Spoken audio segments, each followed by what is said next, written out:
तो चलिए शुरू करते हैं। মেয়া ভাই কি ঘরে আছেন? কি হইছে ক?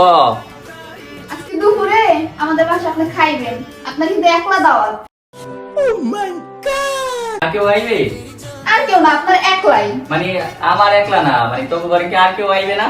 হ্যাঁ আসবে, আমার আত্মীয়স্বজন সবাই আসবে, বাট আপনাকে একা বলা হয়েছে। ও আচ্ছা ঠিক আছে, আমি যাবো না। A few moments later. মেয়া ভাই কি ঘরে আছেন? ঘরে আছি তো, কি হইছে ক?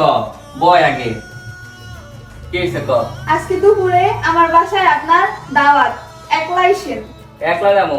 তোর ঘরে আর কেউ আইবে দাওয়াতে? হ্যাঁ আমার আত্মীয়স্বজন সবাই আসবে। হ্যাঁ গো, কিভাবে দাওয়াত করছো? সবাই রে নাকি একলা একলা? ফ্যামিলি সবাই বলছি। তা আমার একলা করছিস কে? আবার ঘরে তোর ভাবি আছে, তোর ভাইয়ের বিড়ে আছে, ভাইয়ের বেড়া আছে, হ্যাঁ গো তুই আমার একলা করছিস কে? ওরা তিনজনে কি বেশি খাইয়া লাই তো?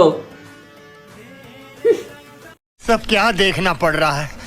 अच्छा है मैं अंधा हूँ। कौन है ये लोग, कहाँ से आते हैं ये?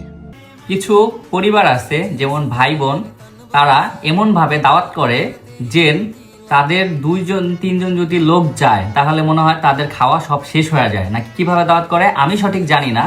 তো আজকের ভিডিওটা আমি বাস্তব অভিজ্ঞতা থেকে তুলে ধরার চেষ্টা করছি। যদি আপনাদেরকে ভালো লেগে থাকে অবশ্যই কমেন্টের মাধ্যমে আমাদেরকে জানাবেন যে ভিডিওটা কেমন হয়েছে, আর কার কার পরিবার এরকম হয়েছে তারা অন্তত আপনার সেই পরিবারকে এই ভিডিওটা শেয়ার করে শিক্ষা দিতে পারেন যে অন্তত হলেও যে ঘরের ভাই বোন বা ভাবি থাকলে বা ভাইস্তা থাকলে তারা অন্তত বেশি খেয়ে ফেলে না। আর রিজিক হচ্ছে এমন একটা নিয়ামত যে আল্লাহ সুবহানাহু ওয়া তাআলা যাকে যদি যার প্রতি খুশি হয় তার ঘরে আর কি মেহমান পাঠায়। তো আজকের ভিডিও এই পর্যন্তই। এত সময় আমাদের সাথে থাকার জন্য আপনাদেরকে অসংখ্য ধন্যবাদ। আল্লাহ হাফেজ।